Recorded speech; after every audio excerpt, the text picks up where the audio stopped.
কিন্তু কোনোদিন বুঝতে পারিনি তোমার কষ্টগুলো।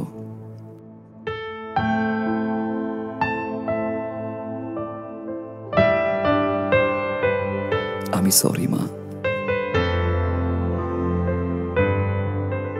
বন্ধুদের সাথে হাজারো কথা বলতে গিয়ে নিজেকে ব্যস্ত রাখতাম, কিন্তু তোমার সাথে কথা বলার সময়টুকু পেতাম না মা। বিরক্ত হতাম তোমার ফোন পেলে।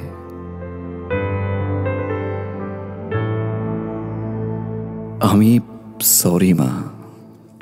ক্ষণিকের ভালোবাসার পিছে ছুটে তার পছন্দের খাবারগুলো দিয়ে তাকে সারপ্রাইজ দিতে ব্যস্ত থাকতাম। ভুলে যেতাম তুমি কি খাচ্ছ, কার সাথে খাচ্ছ, কিভাবে খাচ্ছ মা। আমি সরি মা।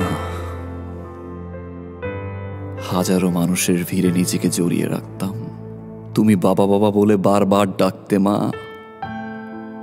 মানুষ হয়েও পশুর মতো আচরণ করতাম মা। তোমার যত্নগুলো অসহ্য লাগতো।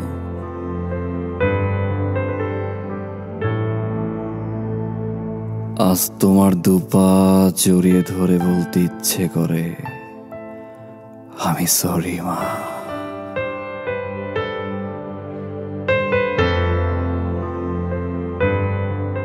জানো মা, আজ 3 বেলা না খেয়ে থাকলেও কেউ ফোন করে বলে না যে বাবা বাসায় আয় খাবি।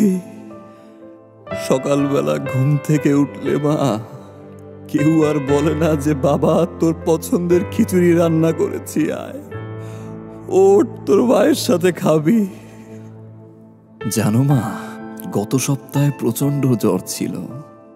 তোমার মতো করে মা মাথায় হাত বুলিয়ে দিয়ে কেউ বলে না বাবা তোর মা তো আছে, সব ঠিক হয়ে যাবে। মা একবার চলে আসো।